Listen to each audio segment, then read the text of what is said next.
Hi, I'm Ailaa. I'm a junior at the College of LAS. On today's edition of 940 Feet, I'm joined with Professor Antony Augoustakis. So come and join and share our conversation.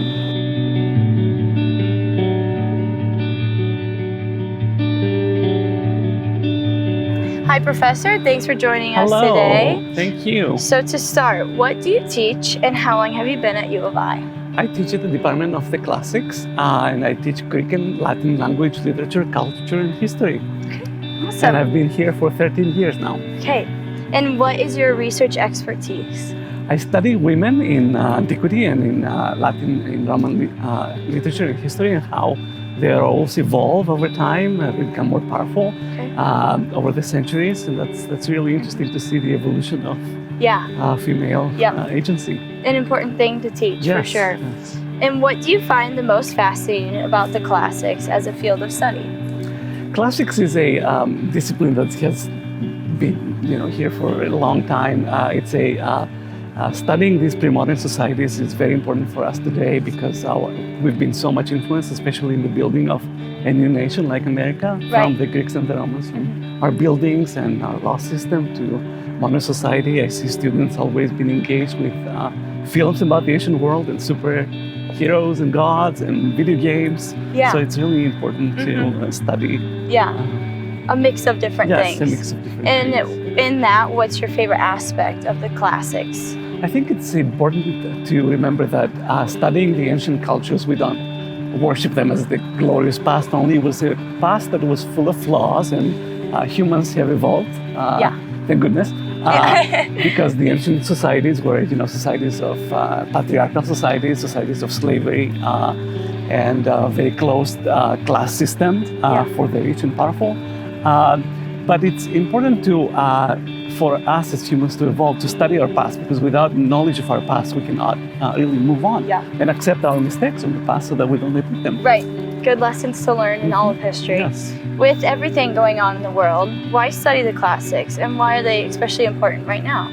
I think it is very important to understand the classics, and as I said, the societies that are not perfect societies, because they have bequeathed to us some of the problems for today. Like for Americans today, slavery is part of the ancient past that was perpetuated. And understanding these, or what I hear from students very often, is about the ancient statues being white, which can be misconstrued because they were not white, it's just washed off.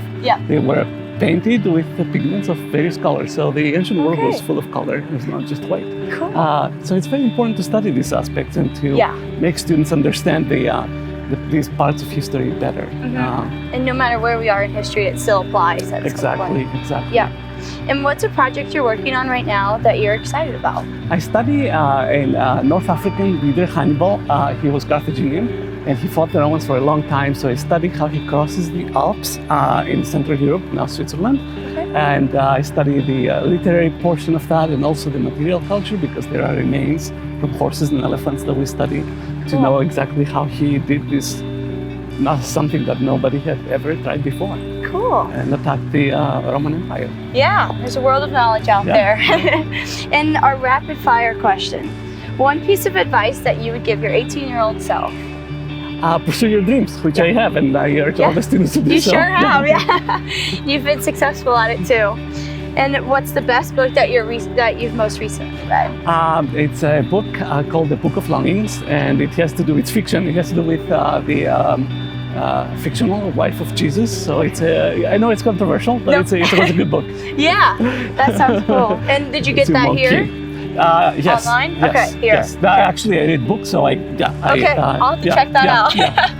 I like reading the actual Yes, me too. Favorite place to eat on campus? Many options. I would say Confusion and the YMCA type place. Very good. Confusion's a great location too. Confusion is a great location. Yeah, absolutely. And describe U of I in only 3 words. I would say excellence, compassion, And diversity. Yeah. We're a very diverse campus. Absolutely. I think that covers it all. Yeah. There's a lot to cover, And but it's great to be diverse. Exactly, yeah. And very compassionate. I think that's a great word for you. Yes. And what we teach students to be also. Yep, and it shows too. Okay, so coffee or tea, and where would you get it? Depends on the time of day. I would say coffee. Well, I used to go to espresso, now I go to my office because it's safer because of the pandemic. Right. But tea in the afternoon, yes, absolutely. Yep, tea in the afternoon. Yeah. 2 cups of coffee in the morning, tea in the afternoon. Exactly. Favorite U of I memory? I would say May graduations because it's such a unique experience for our students and it's so different every year. Yeah. We hold ours at Follinger, so Okay. It's a great place. Yeah, great place. Very iconic. Yeah. And who is another faculty member at U of I whose work has captured you?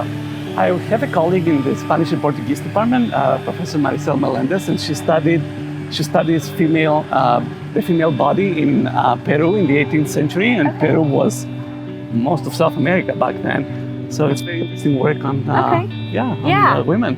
Okay, and last question, orange or blue? Blue because of the Mediterranean Sea. Well, thank you so much, Professor. Thank you. And thank you everyone for watching.